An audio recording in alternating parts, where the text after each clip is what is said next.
Are you a contractor in Nevada looking to renew your license effortlessly? Unlock all the secrets to a seamless renewal process right now. Welcome to this explainer. Look, if you're building in the Silver State, your Nevada State Contractors Board, or NSCB license is literally your lifeline. Today, we're taking a step-by-step journey through the whole renewal process. Whether you're a seasoned general contractor or a completely new specialized tradesperson, knowing exactly what's required is going to save you time, money, and honestly, a massive administrative headache. Let's get into it. So here's our game plan for today. We'll start with the renewal basics, move on to gathering your required documentation, walk through the step-by-step application process, and then calculate your renewal fees. After that, we'll cover how to avoid some really costly common mistakes and wrap up with some helpful resources and a quick disclaimer. All right, Section 1, the renewal basics. Let's get the foundation laid. Now in Nevada, your license needs to be renewed every 2 years. But before you touch any paperwork, you've got to understand the exact status of the license you're renewing. It basically boils down to active versus inactive, and the difference is huge. An active license is exactly what it sounds like. It's your green light. It gives you full authority to bid, on, contract for, and actually do the work. But you have to maintain a current license bond and active workers' comp insurance to keep it. On the flip side, an inactive license is kind of like a strategic pause button. If you need to cut overhead costs for a bit, you can go inactive. You won't need the bond or the insurance. But, and this is an absolutely crucial distinction, you are legally prohibited from bidding or contracting any work whatsoever, period. And hey, just in case you're wondering what happens if you push your luck, contracting without an active license isn't just a slap on the wrist. If you submit a bid or sign a contract while inactive or expired, that contract is considered void ab initio. That's just a fancy legal way of saying it's completely invalid from the very start. No contract, no getting paid. Worse than that, unlicensed contracting is actually a crime in Nevada. Your first offense, a misdemeanor with up to $1,000 fine. Do it a third time, and you're looking at a Category E felony. That means up to a $10,000 fine and literally 1 to 4 years in state prison. Yeah, definitely not worth the risk. Okay, moving right along to Section 2, gathering required documentation. Preparation really is the secret sauce to a stress-free renewal, and since April 2024, the NSCB has rolled out a pretty strict, tiered system for financial statements. Basically, the requirements are chunked out based on your monetary limit. Everything has to be in US dollars and include a classified balance sheet. Now, if your limit is under $1 million, you've got options. You can submit a current statement prepared by an independent CPA, you can use a specific board form with a sworn affidavit, or you can even use standard accounting software like QuickBooks, as long as you attach that affidavit swearing it's accurate. But if your limit hits $1 million or more, the rules tighten up quite a bit. At that point, you absolutely must submit a financial statement that's been formally reviewed or audited by a CPA within the last year. No exceptions.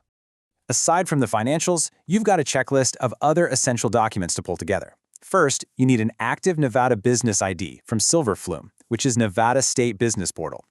Next up, proof of your continuous license bond to protect consumers. Then, workers' compensation. If you have employees, you need proof of insurance. If you don't, you'll just submit an exemption affidavit. Add to that your registration with the Residential Recovery Fund, and finally, all the required background and criminal history disclosures. Get all these ducks in a row, and you're golden. Section 3, step-by-step application process. You've got the paperwork, now let's actually submit it. Honestly, the online portal is by far the fastest and easiest way to do this. Just follow 4 simple steps. Step 1, double-check that your Nevada Business ID is actually active on Silverflume.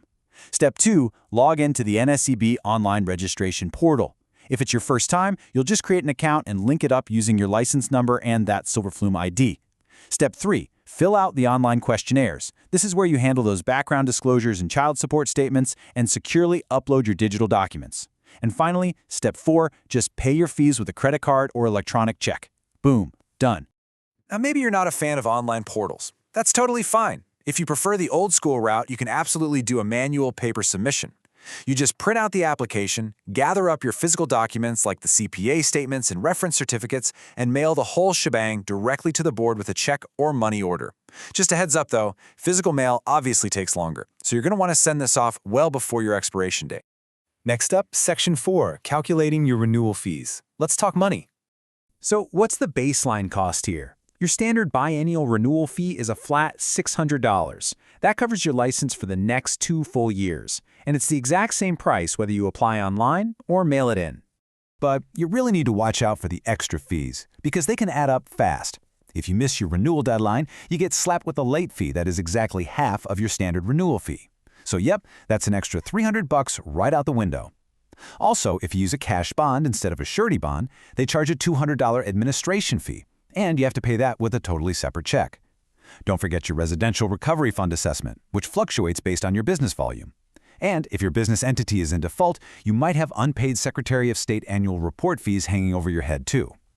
Which leads us perfectly into Section 5, avoiding costly common mistakes. The biggest trap contractors fall into is just messing up the timeline. It's a high-stakes game once your license expires. Let's say we're at day 0, your expiration date. If you haven't renewed, you automatically enter a 6-month grace period. You can still renew during this window, but remember that $300 late fee we just talked about? You're paying that.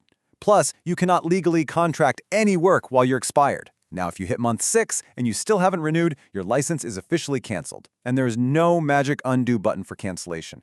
You literally have to start from scratch. New application, new background checks, retaking the trade exams, everything. Here's another massive pitfall: default status.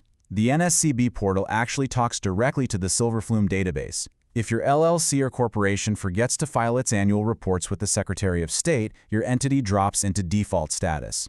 The second you try to renew your contractor license online, the system sees that and instantly blocks you. No way around it. You have to go fix your status with the Secretary of State first, pay their late fees, get back in good standing, and only then will the Contractors Board even let you submit your renewal. And please, do not ignore your qualifying individual. They are the person who actually passed the trade exams, basically the backbone of your license. If they resign or leave your company, the clock starts ticking immediately. You have to file a notice of disassociation within 10 days. 10 days.